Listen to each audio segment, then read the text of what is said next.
Nigerian by birth, Kenyan by choice, communications expert, Pan-Africanist, a truth seeker and believer in people power, and Eric Latin, agent provocateur, the man in the chair, seasoned journalist, news hound, a man who believes in punching up, not down. This is the Situation Room. The only way to start your day. At 8 after 8 o'clock, we somehow able to do 7 after 7, 8 after 8. Let's go on for 9 after 9 in the final hour. But for now, getting into the third hour of Kenya's biggest conversation this morning, the Situation Room. And we're getting into other conversations this hour. Thank you for being here again to all our audiences on YouTube, Facebook, X, and TikTok. We don't take it for granted that you're here, as well as our audiences on KTN Home this morning, even as we make that crossover. All right, have some money under the mattress or in your socks? Britam is saying, don't do that anymore. Take that money, put it into an account, either the money market fund or the smart yield account, and watch your money grow. In the short term, and into the long term. In the short term, we're looking at earning you an interest of 13.5% per annum. And in the mid to long term, we're looking at earning you an interest of 14% on the smart yield account. So make a decision today to take that money for your long-term plans, whether you want to buy a property, whether you want to buy a vehicle, whether you want to make sure that in the future you can travel around the world, whatever it is that you want to do. Britam says, let's make that money grow instead of just sitting literally watching it. Like that guy in Imali, what was his name? That guy, don't be like that guy. Take your money, put it with Britam, and let's move. There's a number to call. There's a hashtag. Not a hashtag. There's a code. 778. Or you can go ke.britam.com. Yes. Okay. You will select save and invest. When you scroll down, and as you say, voila, you will be able to get all the information you need, and you will have the instructions that you can follow to get you to this particular promised land. There you go. And you can actually do that today. You know, send an SMS to that number. Somebody's going to get in touch with you. And how about you put in 1,000 shillings into your existing account? Or once you've created that account, put 1,000 shillings into it. Make the payment. Send us a screenshot in our DMs. And you could actually win 5,000 shillings today, courtesy of Britam. So get on to that. By the end of the show, we'll let you know who that winner is.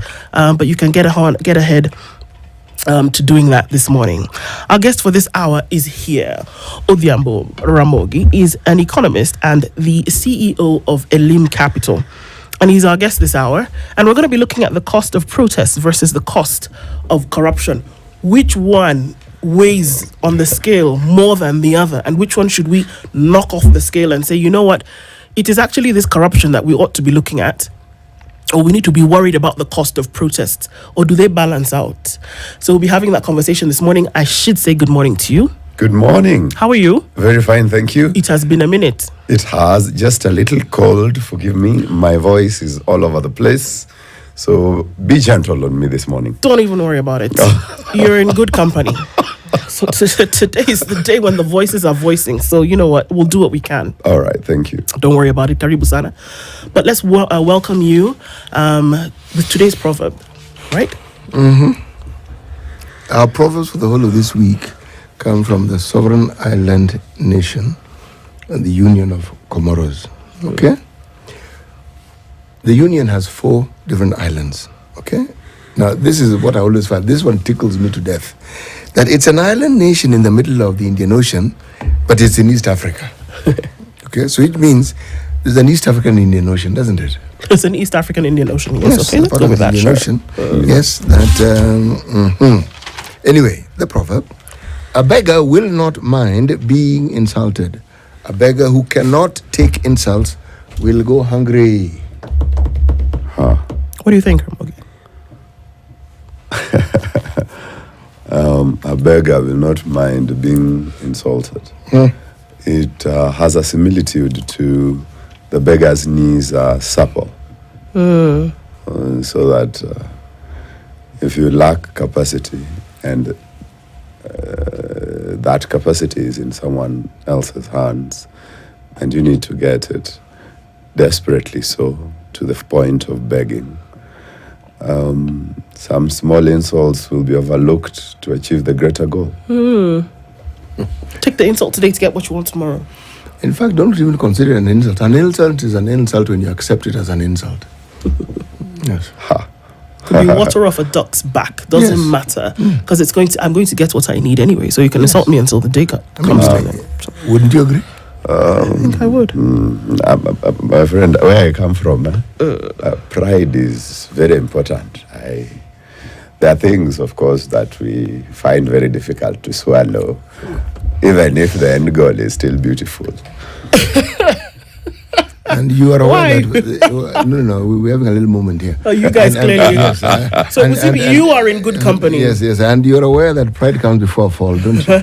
Well, we will handle the fall when it comes. In the meantime, however, Buana, don't insult us. Don't beg. Buana, we don't beg. There's a common phrase in the Luo, Jaluo Ksechi.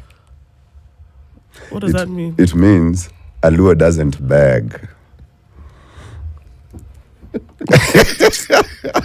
We could have a whole conversation about this, but time is not on our side. I will not allow two of you to get into this thing this morning. I think that's a very interesting proverb for further reflection in the day. Yeah, I have also not said this. I observed that you guys won the award, the Super Brands Award. Let me say congratulations. Why, thank you very much. Oh, thank you. You're a very observant person. Thank you. Yeah. I actually saw it on Monday, and that's how I started engaging with Eric and Edna, and I just passed my congratulations. And now I'm here in person. Let me mention, it's good to be in an award-winning radio station. Thank you very much. And we can't go without saying that the folks that come in here every day and the audiences that tune in across platforms are essentially the ones that help us to be able to do this on this station every day, every hour. So thank you also for recognizing and for being here. Right. So many things have been happening in the country over the last 1 month. We're looking at, at that precipice on the 25th of June, and then getting to this point where we are today. And many things have been called for. And it's interesting because just in the last hour, we're having a conversation about how these protests have cost the nation a lot of money. The protests in terms of loss of property have been high. In terms of loss, what would come in concerning the economy have been even higher. Put that on the scale. And on the other side of the scale, let's put the cost of corruption and say the money that is lost every day by whomever it may be, at whatever level. Do the two equate? That's a very good question, and I'll request that you allow me a few minutes just to give my analysis, and then after that, we'll probably debate it further. Sure. A few weeks back, the government spokesman, Mr. Kuria, came up saying that we are losing about 6 billion shillings. We've lost about 6 billion shillings from the protests. Now, let me start by saying, in all honesty, yes, protests are costly because it means people do not get to town as often as they should. It means traveling is curtailed. It means that restaurants and eateries in towns are under patroned. It means that those of us who would probably want to go shopping in town will want to lock ourselves indoors and watch TV, at least those of us who are not courageous enough to step out. And so they are costly. But it also needs to be remembered that it is very difficult to quantify those losses. And the reason why it is difficult to quantify the exact loss is because now in a protest, first of all, you need to understand, okay, the region where the protest is happening generates this amount of income per day. And anybody who's done research in this country knows that it is very difficult to get that data, especially at the county level. So how much money is generated from Nairobi CBD per day? It's hard to establish. What we have, however, is that the GDP of Nairobi County is about 5.2 trillion. Now, 5.2 trillion on a daily rate would come down to around 14 billion, assuming that money is being generated on every day, including Saturday and Sunday. Right. Now, but we do not know whether this 14 billion is from JKIA, Westlands, Upper Hill, CBD, Kilimani, Karen, Runda, UN Gigiri. It's not clear what comes from where. And so now when you say, for example, that we have lost 6 billion from Nairobi city, where are you getting this data from? Because it's not in the public domain. So generally it's very hard to measure that. The other reason why it's hard to measure that is that in the midst of any crisis, there are gainers and then there are losers. There are Matatu people who just enjoyed that day because, well, at least there is a large population that will be ferried back to wherever they're coming from. Yeah. There's a population of guys who are selling water who also had a field day because they were selling water to the protesters. There are those who are selling flags, T-shirts, patriotic T-shirts. I saw a T-shirt on Anguka Nayo. Mm-hmm. Someone somewhere enterprising just developed that. And so then how do we again quantify the industries that actually gained out of it? So in essence, what I'm trying to say is that what Mheshimiwa was saying is stories ajaba. It's difficult to measure. It's economic fiction that is institutionalized, to say the least. Okay. Now, but we understand each other that there is usually a little loss. I doubt it's 6 billion though. Mm-hmm. Let me perhaps, before going into the debate, go into the other side of the conversation, which is the cost of corruption. Now, this one is also hard to measure. And the reason why it's hard to measure is because corruption is secretive. But ours has been institutionalized. Publicized. And people are very proud of it. To the extent that a former head of state actually said that we lose about 2 billion shillings per day to corruption. If you were to do this in an annual basis, 365 times 2 billion, I think it was around 2.5, mm-hmm. It comes to around 790 thereabouts per day, per year on corruption. This is a third of all revenue generated in 2023. That is a third of all revenue generated, all national revenue generated in the Republic of Kenya in 2023. Now, what that means, let me perhaps paint a picture to it. If you add what we earn from corporate tax, which is around 250 billion, to what we earn from pay as you earn, which is around 500 billion, that's what you get. So what we lose in corruption is a totality of all the corporate tax and all the payee. That's all income taxes combined together. In fact, it is also equivalent to all the custom duty that comes into the country, which is around 790 billion. And so then that now paints you a picture of just how big the corruption loss is. Now, what does this mean in actual numbers? I'll do the quantities, I'll do the qualitative losses, and then I'll finish with the fiscal taxes and leave it at that. The tax implications and leave it at that. In terms of quantity, this means around 6,000 potential hospitals could be built. Professor Kivutha Kibwana told us that you can actually build a hospital with 100 million and equip it. If we were to go by the Professor Kibwana's approach, which he did in Makueni, and prove that it is possible, that would be about 6,000 hospitals that are being lost to corruption every year. That's about 20 hospitals per constituency. So that's how bad it is. If we were to look at it in terms of the payment to doctors, at around 500,000 per doctor in Kenya, there are 10,000 registered doctors in Kenya. At around 500,000 per month payment to every doctor in Kenya, that would pay all the doctors in Kenya for around 14 years. Without any strike happening, without any complaint, without any issue. Ramogi, just rewind that a bit.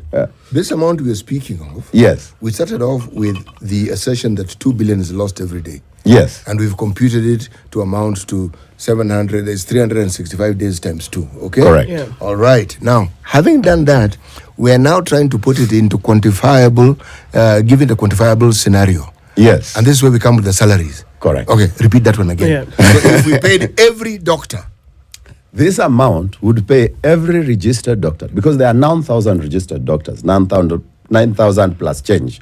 So let's round it off to 10. Round it off to 10. So 10,000 doctors being paid 500,000 per month. Now, if you pay them 500,000 per month in a year, that's around 6 million per doctor.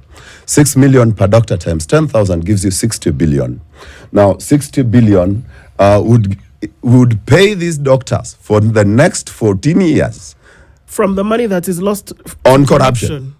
For the next 14 years, without any strike happening. 14 years of peace, no strike. Oh, sorry.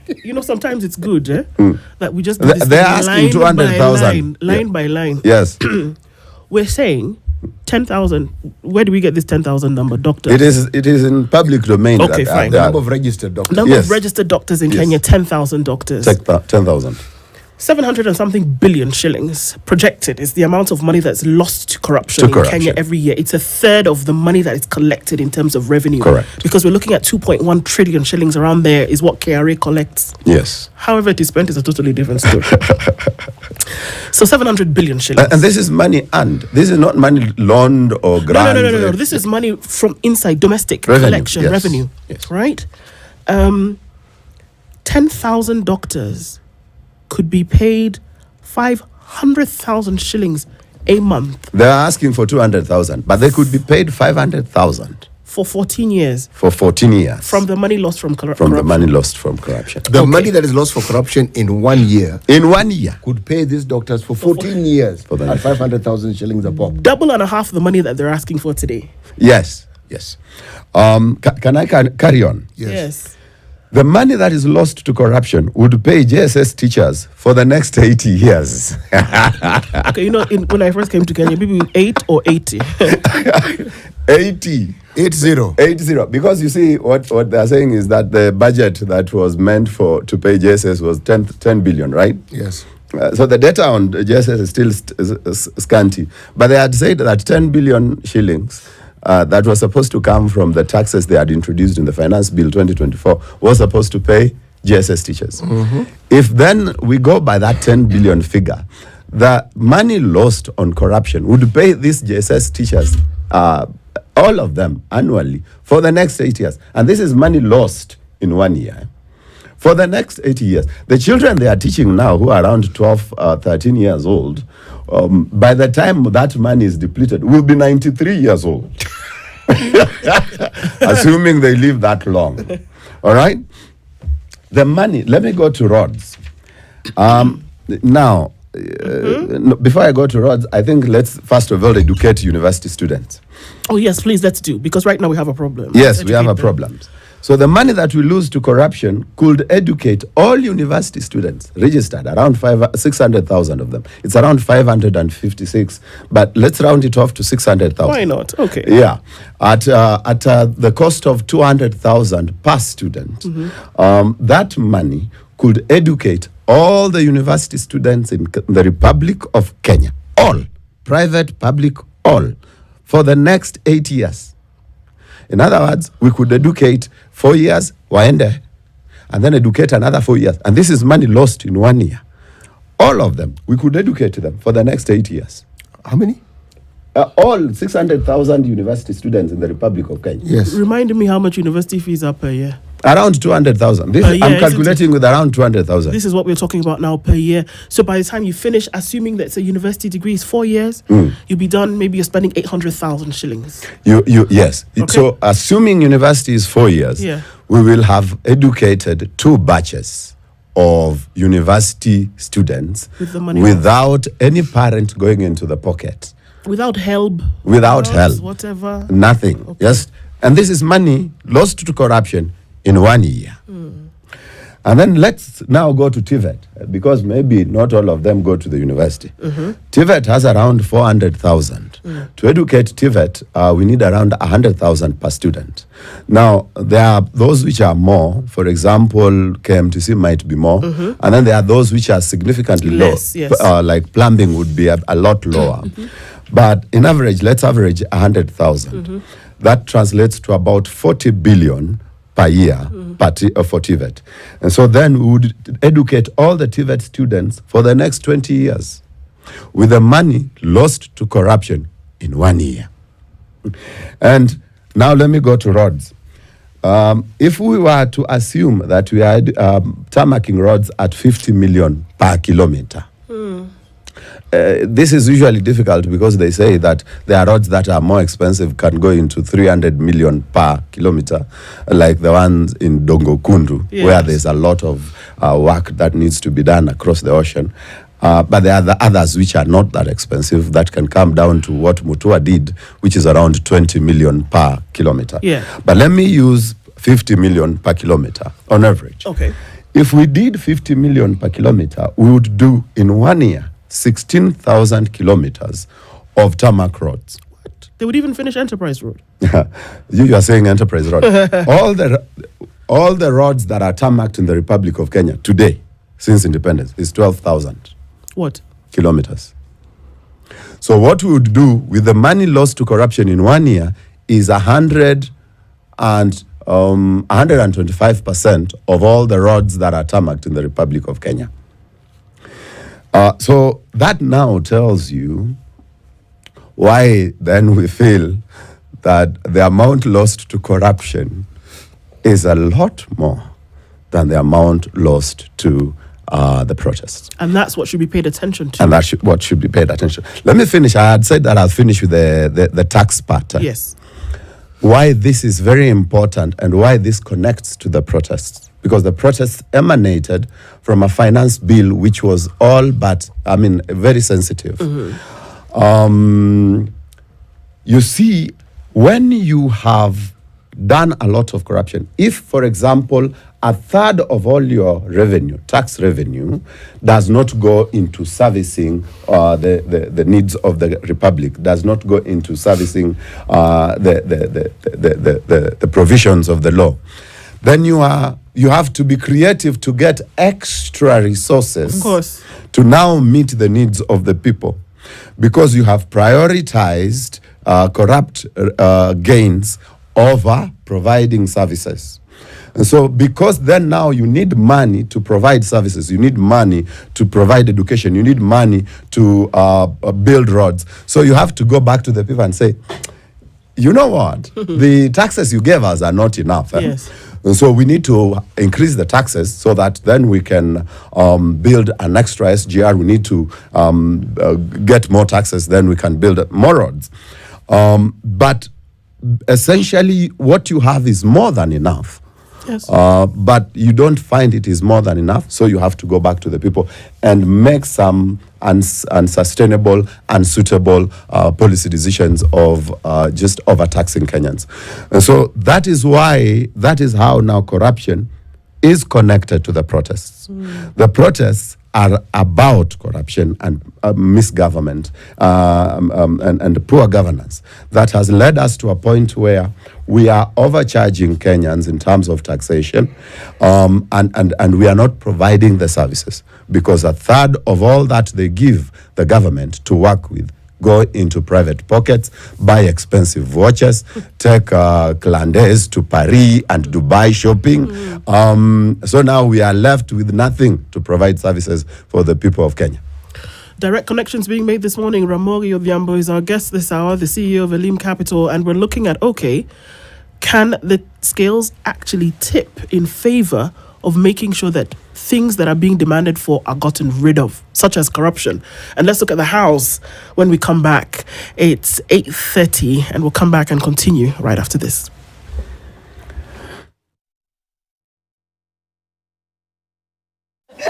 Furahia Star Times. Enjoy our amazing channels with the best dramas and telenovelas daily. Discover your love language. Will you marry me? Words of affirmation. Sure, I like you. Because you're unlike everyone. You are my baby. Quality time. Life isn't worth living without you. Receiving gifts. Thank you. Acts of service. And physical touch to build a love that lasts. Furahia Star Times. Buy the DTH decoder for only 2,999 shillings and top up 200 shillings to enjoy unlimited entertainment on the Smart Bouquet. You can also link your decoder to the Star Times on app to enjoy unlimited entertainment on the go, anytime, anywhere. Star Times. Enjoy. Mr. DJ mziki tunangoja, mchelewa mziki tunangoja. Umetuweka na mziki inashika kutoka kwa kanisa na paka kila boda. Uko kwa Yesu ni full vibe. Uko kwa Yesu ni full vibe. Uko kwa Yesu ni full vibe. I say together. Vibe.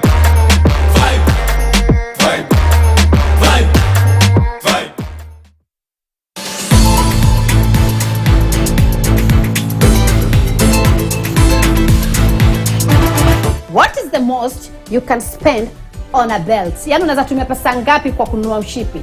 1,000. Huwezi pitisha hapo? Na hata ukikubatisha? Kwani mshipi wako una kala gani? Hebu nione. Ama hata hauna? Iko. Mlienda Sarova? Yeah. Date yenu ya kwanza? Hiyo wakati alikuwa na pesa. Hata sasa hivi. Kama mwanaume kujitetea.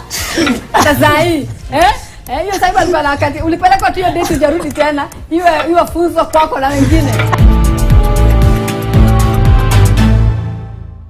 Some traffic in and outbound heading towards Embakasi at the Loop, and also seeing some traffic then getting towards Outer Ring. That's pretty busy. Cabanas will take on some of that, and it's very busy this morning on Jogo Road heading out towards Landis, and we're seeing a bumper to bumper situation also then coming in through towards the Pangani underpass. That's going to be busy. Muranga Road also busy going towards the roundabout at Globe Cinema.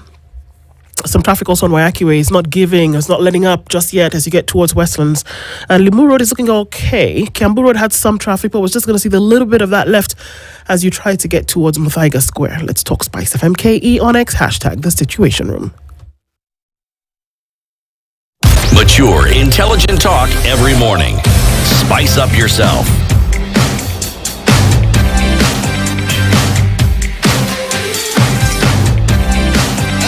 Mornings done right.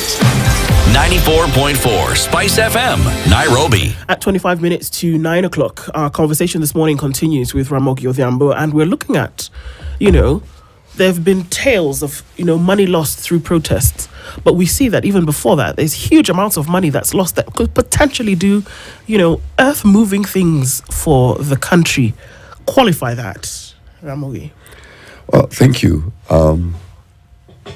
There is also the qualitative losses from corruption that we have observed.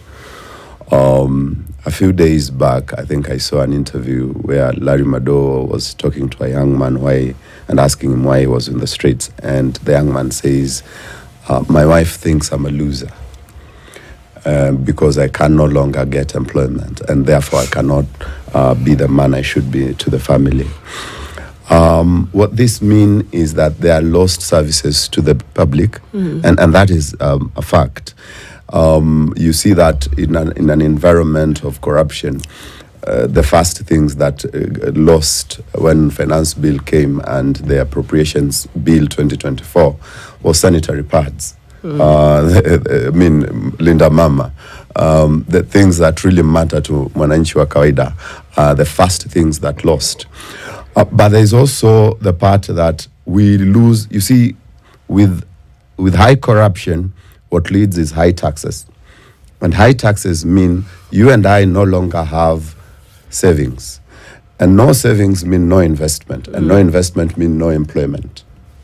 And so if there is no employment, then more and more Kenyans will be unhappy. Then you have crime rates increasing. Then you have, you find yourself in a cyclical problem. But the other problem also is that increased taxes mean that investment coming from outside is no longer flowing in as was expected. Right. So then this part of no employment carries on and continues, because if you have zero or less than expected foreign direct investment, then you have no employment to create. You have no capacity to create employment. And because of that, of course, you have the other problems that accompany it.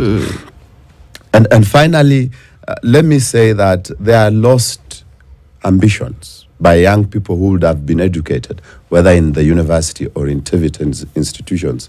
Right now, that whole education policy is in a mess, because Look, I consider myself to be a very smart gentleman. Okay. And I still don't understand that thing.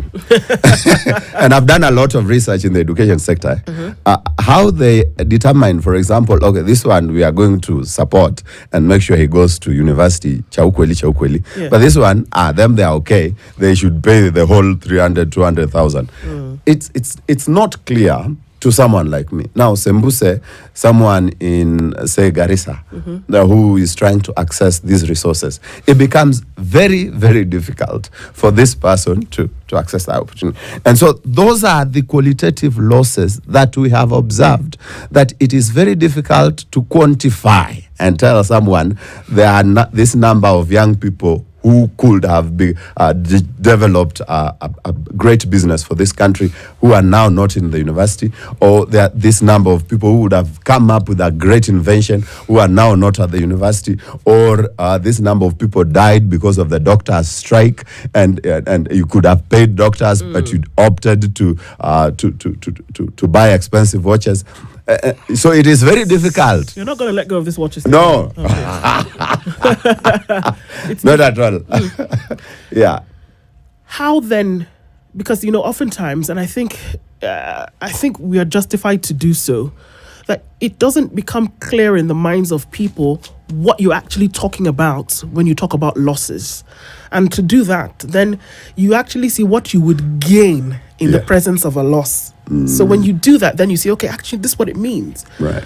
And so for the insistence on certain things to happen then becomes greater. But then how would it translate? How would it translate, Ramogi? When we're saying this money that is lost, how do you now say, find that money and apply it here? I mean, I know exactly why I'm asking you that question, but what are then those taps that need to be closed? What needs to happen to ensure that you can actually hire doctors for 14 years or 10 years, or that you can make sure that JSS teachers are at work and teaching, or that you can make sure that the capitation that's supposed to go to schools actually goes, that you can build hospitals and make sure that people don't have to travel so far to seek healthcare. Right. What are those taps that need to then be closed to ensure that this money is not lost? And is it not at the front and center of what the protests were about? It is. And let me first of all say that I congratulate the organizers of the protests, the tribeless, leaderless group. I mean, it's a beautiful thing. Now, we need to go beyond that into the whole corruption question is a governance question. And I know I've done some good work on breaking the figures, but it is not a mathematical, it is not an accounting question, it is a political governance question. And I am glad that young people are now taking a keen interest into the political situation in the country and asking the difficult questions. But they need to present themselves, and beyond presenting themselves, take leadership positions. If they fail to step up in 2027, they will be led by people who are out to corruptly gain from them. They will be led by people who are supporting the others who are corruptly gaining.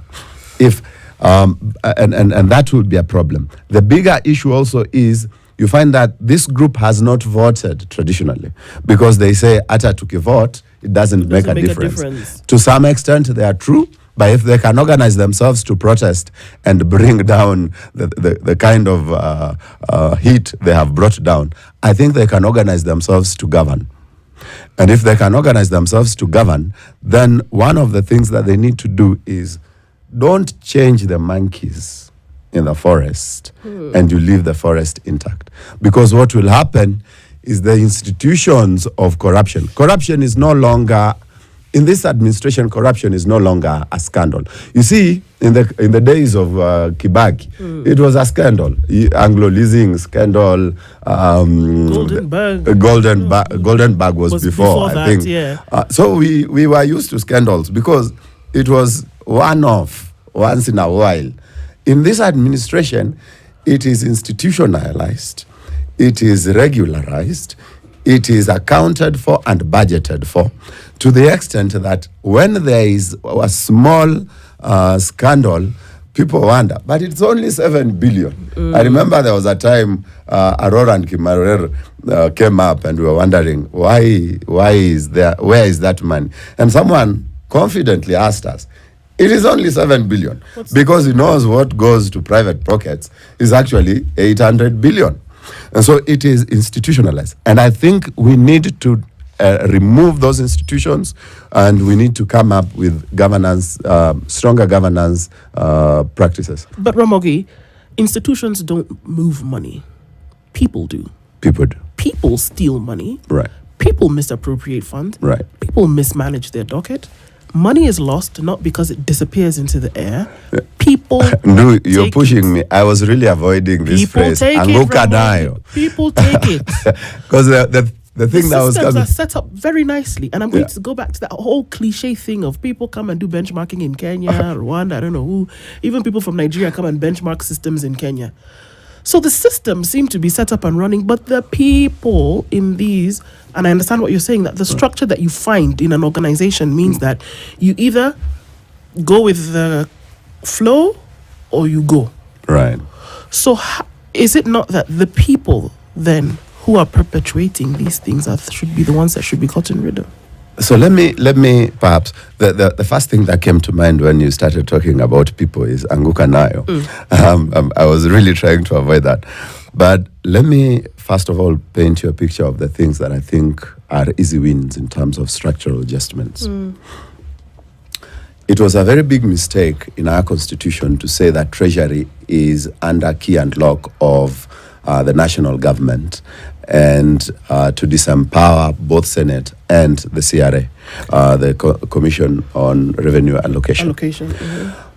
I think the first thing we need to do is to have Treasury as a neutral organ, whereby there's representation from both the devolved government and the national government. And that will now ensure that there are more eyes on the national pot than right now. There's only one, and this one now can use that opportunity to manipulate their interests within the public, within the devolved units. The second thing also that I have observed that also needs to change is there's a lot of things that are still withheld at the national government that are actually devolved. Now, I am a champion of devolution, not because it's perfect, but because the amount of money that is being stolen at the county government is very small compared to the amount of money that is being stolen at the national government. And this is purely on account of the fact that the money going to the national government is a lot smaller. The money going to the county government is a lot smaller. And so if it is, for example, going at 5 billion shillings is going to say Wajir. Now, you cannot afford to steal, for example, 5 billion shillings going to Wajir. All of it. But at the national government, you have lump sum huge amounts of money, like the Ministry of Roads receiving 192 billion. I mean, stealing 5 billion, no, stealing 50 billion from 192 billion is a lot easier. And so we have county roads that need to be given to county governments that are still under the rule, the key and lock of Kura, the key and lock of Kera. All these are, of course, unconstitutional organs that are controlling money and just trying to centralize corruption. All of these bodies are unconstitutional. They are unconstitutional. But they've been given the mandate to do certain things when it comes to road maintenance. They are unconstitutional because those roads are supposed to be devolved roads. When we devolve a unit called a road, you do not come back and say, okay, you guys can tell us what you want done, and that's us guys will and build it for you, maintain it for you. No. A devolved unit means that the devolved government will have mandate to determine which road and to determine when and to determine how it's going to be made and to implement, because an executive implements, and to implement its construction and to maintain and to report. You cannot then expect a devolved unit, which is expected by law to report on this road. How do they report on a road that they did not build, they did not maintain, they don't know anything about? Every time I hear this conversation, I'm actually amazed at one thing. These problems we discussed did not begin with the Ruto government. No. Everything we have said, they seem to be culminating now. It's like they've reached boiling point now. But this matter of devolved units not being supported in the manner a devolved unit should be, meaning the actual ensuring that a devolved unit is precisely that. Right. Take health. I mean, there's no end to the complaints and to what has been said. The bulk of the money for health stays with the national government. Yes. So you're wondering... And let me tell you, the objective of that centralization of the health money is corruption. The objective of centralization of the roads money is corruption. Any president right now who is keen on eating will make sure that their friend is minister for roads, because that's where the eating happens. It is the untouchable ministry. Roads, this administration brought in the energy angle and health. This is where people want to eat. Corruption is happening in places where the law has devolved resources. And again, even as we start, how do you peel back?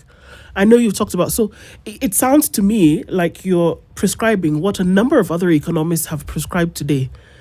Shut the thing down, put people in rooms, breakout sessions, and say, how are we then going to make sure that this thing is actually working the way in which it's going to be? Remove the people or break down the systems that allows for such things to take place. Because, and again, somebody said last week that the problem that Kenya is dealing with today is not all these good government, it's corruption. If you deal with this money that seems to disappear, then you deal with the impunity. CT wants to say it's not corruption. Is a manifestation of impunity. It's impunity. Because you think you can do something wrong and get away with it, because historically you've been able to. They know you have been getting away with it. They know. And because they know, they perpetrate the crime. I mean, just think about how bizarre it is that you get to a point where you budget for it. It is budgeted for. And you are actually plundering government coffers deliberately and in literally broad daylight. And somehow we have even accepted, we say, it isn't that much. What do you mean it isn't that much? Yeah. It isn't your money to take. It's money that is intended to serve everybody in this country. And then a few people determine that it is them who are supposed to take it.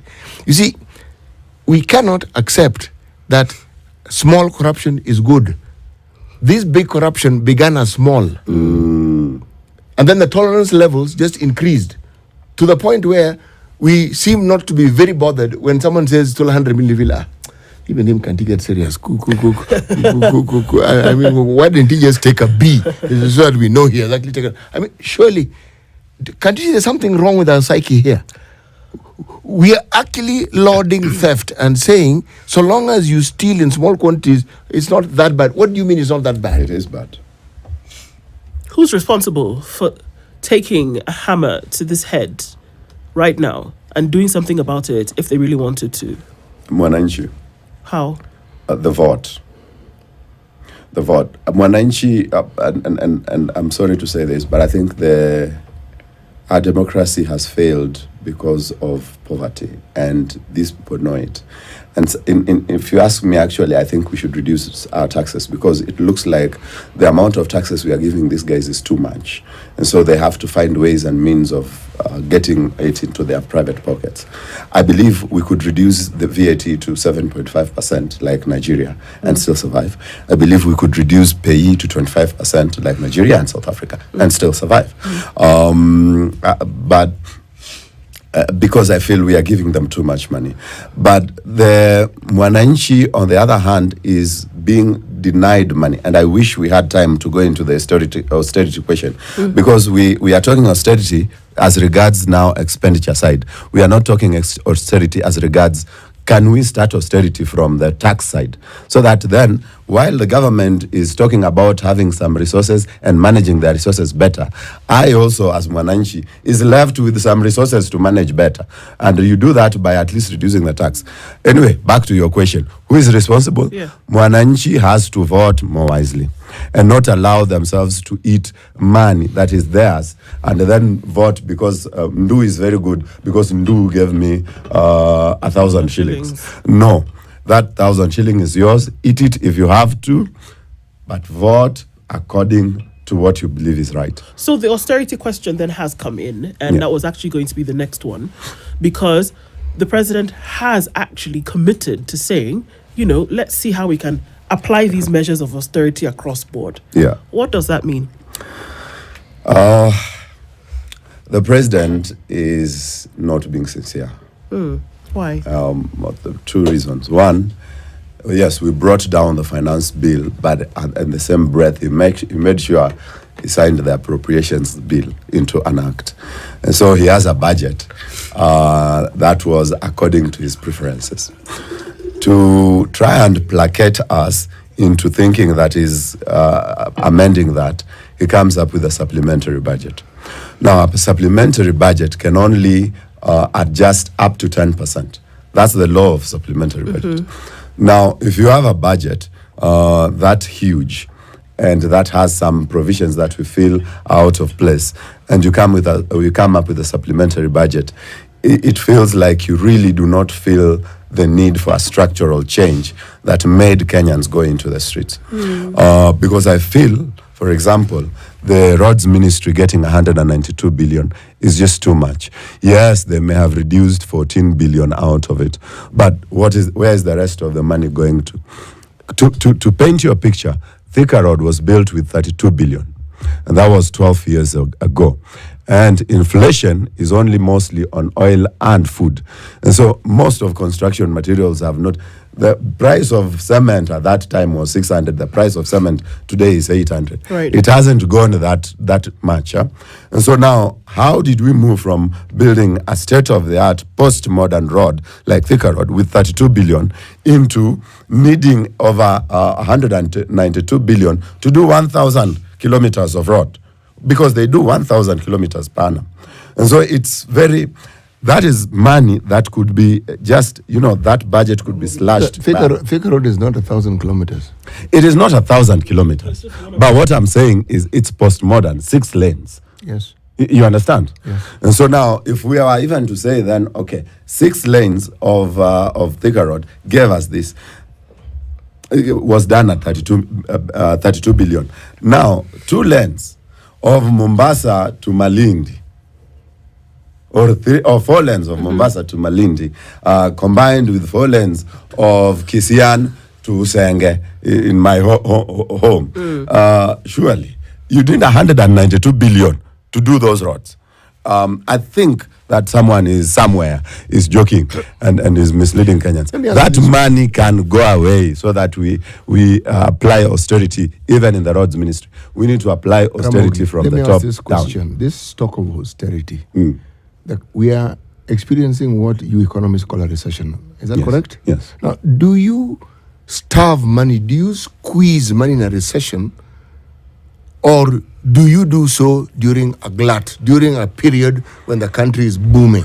Should we not be injecting more money into the country now as opposed to removing the little that there is? Because you remove it, we are going to kill it. And that's why I was like, this conversation in Ghana fiscal. Because I'm feeling like we are discussing someone is giving us the details to fight over, while the real issue is the fiscal question. Because if you did some fiscal easing and you released some more money into the pockets of Kenyans. And reduce the taxes. By reducing, that's what we call fiscal easing. Yes. Jacom. When we started this way, we're going to finish this way. Fiscal easing, people won't understand. That's why I have to get him to say it. Okay, yes. You reduce the taxes. Yes. But also, that now brings you to a point where you can also come back to the monetary side, because we are having a 13% interest rate. That needs to reduce so that you release funds. You cannot talk austerity when you are only talking about government spending and you're not injecting money into the economy, it is dead on arrival. Precisely. So the country will not revive. We will not survive the recession. If anything, the pain that we are speaking of will get infinitely worse. But you know what, Ramogi? There are people in government who know this. No, there are There many are people in government. experts at that level who are aware of these principles and elements that you speak of. Why don't we see this being applied quickly? Interest. I mean, right now, look, austerity. We have removed the office of the first lady, the office of second lady, the prime cabinet secretary, and then a supplementary budget comes. What's prioritized? The money that was lost from the office of the first lady has been brought in from to the back door into the presidency, so that now the presidency budget has increased that budget. It tells you priorities. People's priorities are just wrong and off. They don't really care about Mwananchi. And I think that's where the problem is. And that's why we are all in support of the Gen Z protests. How long should they continue? The protests, as long as it's necessary. What would happen at the end of it? Well, to be honest, I am not sure that I want this government to fall now, because I still don't know where that would lead us. But I still want that pressure, because that pressure has helped us. That pressure has made us to escape Finance Bill 2024, has made the discourse to change drastically. If it was the years in the past, these people who have been nominated by the president would have gone to parliament without the vetting. Now he has to vet them, even though he knows that the vetting will really just get him what he wants. So the discourse has changed. So if we can maintain this pressure until 2027, I will be a very happy Kenyan. There you go, Ramogi Odhiambo. Thank you for being here this morning. CEO of Elim Capital has helped us to open up some things. Conversations like this must continue till the next time. Thank you very much. Thank you. Good morning, 9 a.m. Spice up your life.